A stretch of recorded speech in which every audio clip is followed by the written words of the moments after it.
হয় চাওক, সমাগত যি পঞ্চায়ত নিৰ্বাচন আৰু ইতিমধ্যে পঞ্চায়ত নিৰ্বাচনক লৈ প্ৰতিটো ৰাজনৈতিক দলৰ বিশেষ তৎপৰতা দেখা পোৱা গৈছে।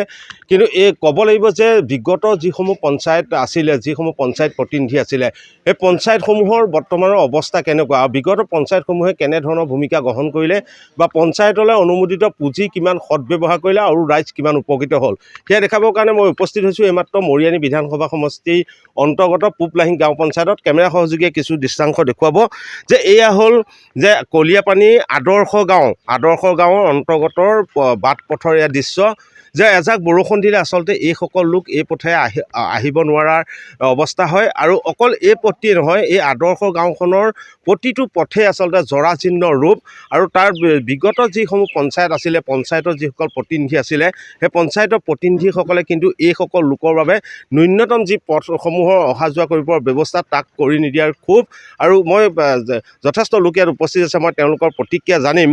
কিন্তু যিহেতু আদৰ্শ গাঁও হিচাপে চিহ্নিত এইখন গাঁৱৰ কিন্তু অৱস্থা অতি দুখ লগাজনক। বাট পথেই কওক বা খোৱা পানীয়ে কওক, সকলো ক্ষেত্ৰত কিন্তু এই গাঁওখন বঞ্চনাৰ বলি হৈছে। আৰু যিসকল প্ৰতিনিধি আছিলে বিগত পঞ্চায়তে কি কৰিলে মই ৰাইজৰ পৰা জানিম, আচলতে তেওঁলোকৰ প্ৰতিক্ৰিয়া দিম।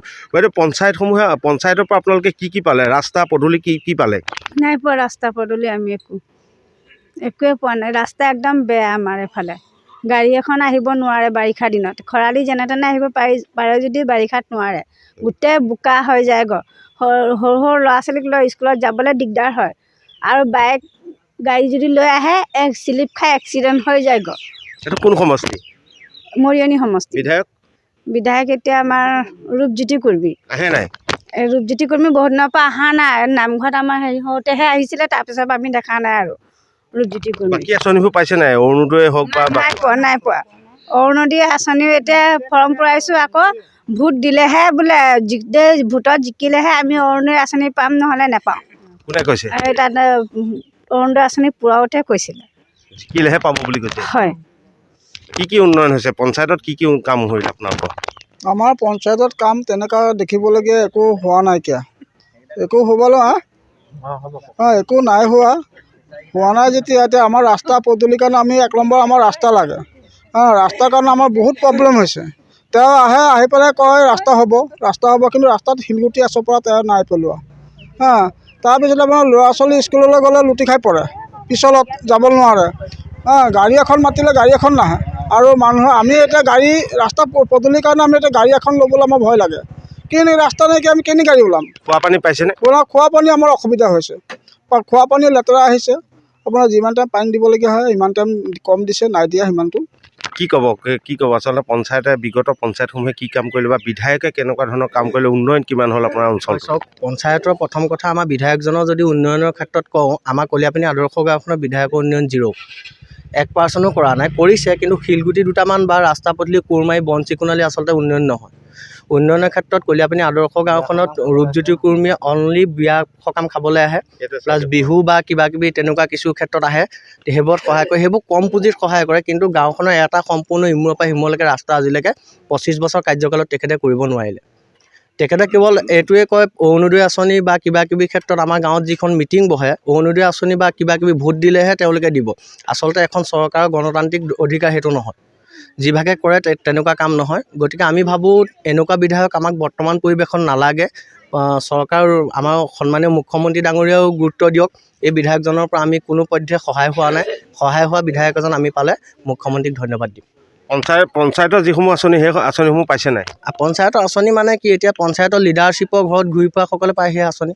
বৰ্তমান এতিয়া ইয়াৰ মহিলা আছে, পুৰুষ আছে, সকলোকে সোধক। যিসকল মানুহে পাব লাগে সেইসকল মানুহে নাপায়।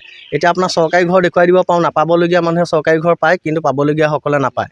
অৰুণোদয় আঁচনি নাপাবলগীয়াসকলে পায়, কিন্তু চৰকাৰৰ ঘৰত লিডাৰশ্বিপ ঘূৰি ফুৰাসকলে অৰুণোদয় আঁচনি 2খনকৈও পাই যায়। তেওঁৰ ঘৰৰ মিতিৰৰ মানুহ থাকিলে 3টাকেও চৰকাৰী ঘৰ পাই যায়। গতিকে চৰকাৰৰ পিছত ঘূৰি ফুৰাসকল ধনী হৈছে, আমাৰ আদৰ্শ গাঁৱৰ ৰাইজ সম্পূৰ্ণৰূপে বিফল হৈছে এই ক্ষেত্ৰত। ধন্যবাদ জনাইছোঁ। আৰু এজন সচেতন যুৱক আছে, মই তেওঁৰ ওচৰলৈ যাম। যে কি ক'ব সামগ্ৰিকভাৱে বিগত পঞ্চায়তসমূহত কি উন্নতি হ'ল? আমাৰ আদৰ্শ গাঁওখনৰ কথা ক'বলৈ গ'লে পঞ্চায়তৰ নামত 2টামান কাম দেখিলোঁ। শ্মশানৰ কিনাৰত অলাগতিয়াল মাটিডোখৰত অকল গছপুলি ৰোপণ কৰিলে আৰু এটা অমৃত সৰোবৰ খান্দি দিলে, আৰু অমৃত সৰোবৰৰ মাটিখিনি বিক্ৰী কৰি দিলে।